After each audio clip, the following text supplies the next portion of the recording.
সুপ্রভাত, নমস্কার। সকাল সকাল সাঁতরাগাছি থেকে আমাদের ট্রেনটা ছেড়ে দিল পুরুলিয়ায় আমাদের গ্রামের উদ্দেশ্যে। প্রচুর মজা হবে এবার নবগ্রামে। আমরা ফটকা ফাটাবো, কি মজা। তারপর ধীরে ধীরে নদী, জঙ্গল, নানান রকম প্রকৃতির শোভা দেখতে দেখতে আমাদের ট্রেন ধীরে ধীরে এগিয়ে চলল আমাদের গন্তব্যের দিকে। প্রকৃতির এত সুন্দর শোভা সত্যি বাংলা বলেই মনে হয় পাওয়া যায়। মাঝে মাঝে টুকটাক মুখ চালাতে চালাতে আমরাও এগিয়ে চললাম আমাদের গন্তব্যের দিকে।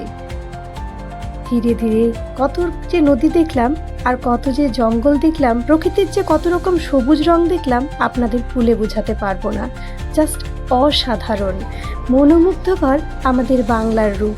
দেখুন তো কত রকম রূপ আছে, নদী, ছোট নদী, পাহাড়ি নদী, তার সাথে শাল জঙ্গল। ধীরে ধীরে এই ধান ক্ষেত সমস্ত কিছু পেরিয়ে আমাদের ট্রেন বেশ দ্রুত গতিতে চলে পৌঁছে গেল আমাদের জঙ্গলমহল বিষ্ণুপুরের কাছাকাছি। তারপর একে একে বিষ্ণুপুর থেকেও ট্রেন আমাদের যাত্রা করলো।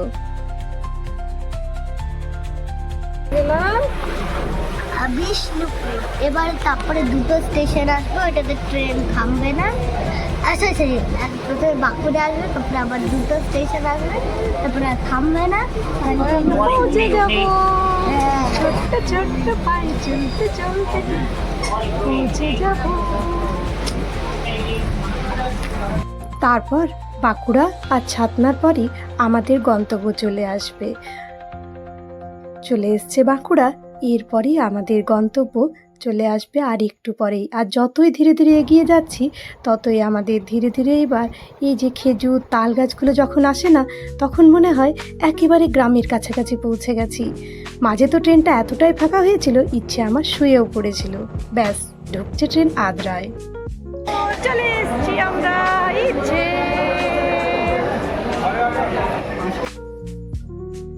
চলুন এইবার আমরা চলে যাব, বসে পড়ব টোটোতে। আর সেই টোটো এগিয়ে যাবে জয়চণ্ডী পাহাড়কে পাশে রেখে রঘুনাথপুর আমাদের মহকুমা শহরের উপর দিয়ে ধীরে ধীরে আমাদের গ্রামের পথে। প্রকৃতির এত সুন্দর শোভা পুরুলিয়াতে সত্যি একেবারে কুমারী প্রকৃতি, একেবারে একই রকমভাবে রয়ে গেছে। আপনি একবার এলে চোখ ফেরাতে পারবেন না। ধীরে ধীরে নানান রকম জংলি ফুল আর এই যে খেজুর, সবুজ আমাদের প্রকৃতিকে নিয়ে, পাহাড়ি কত নদী, কত রকম পাখিকে নিয়ে আমরা চলেছি এগিয়ে এই কাশফুলের সাইড দিয়ে। ধীরে ধীরে যখন এলো না এই মণিপুর নামের লেখাটা, যখনই আসবে তখনই একেবারে মন খুশি হয়ে গেল। তবে পথের ক্লান্তিতে সেদিনের দিনটা আর শেষ করতে পারিনি। নিজের প্রিয়জনদের সাথে মনে হলে একটু মুহূর্ত কাটাই। এটা তারপরের দিন সকাল সকাল গ্রামের ছেলেরা কালী মন্দির ধুচ্ছে। যে মূর্তিটা আমাদের গড়া হয়েছে সেই মূর্তিটা আজকে ভরে নেবে ওরা, কালকে এটা পুরোপুরি কমপ্লিট করবে যে প্রতিমা শিল্পী সে। তারপর ওরা ভালো করে সমস্ত রাস্তা ধুয়ে ফেললো। এদিকে সবাই এই যে শুদ্ধ হওয়ার প্রক্রিয়া সেইগুলোও শুরু করে দিয়েছে। গ্রামের মেয়ে বউরা আলতা পরে আজকে একেবারে শুদ্ধ হয়ে উঠেছে। আর এই যে কচি কাচাগুলো দেখুন, মনের মধ্যে কি খুশি। আর এইদিকে চলছে লাইট লাগানো।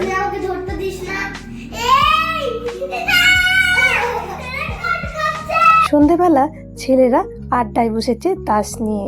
এইবার কালকে কালী পুজোর সময় আবার সকাল থেকে নতুন একটা ব্লগ আপনাদের সাথে শেয়ার করব। গোটা গ্রামের এই আলোয় সেজে ওঠা মুহূর্ত। আর এই ব্লগটা যদি আপনাদের ভালো লাগে প্লিজ লাইক, শেয়ার, সাবস্ক্রাইব করে আমার পাশেই থাকবেন। পরবর্তী ব্লগ পেতে নোটিফিকেশান বাটনটা অবশ্যই প্রেস করে দেবেন। দীপাবলি সবার ভালো কাটুক, সবাই ভালো থাকবেন, সুস্থ থাকবেন। ধন্যবাদ।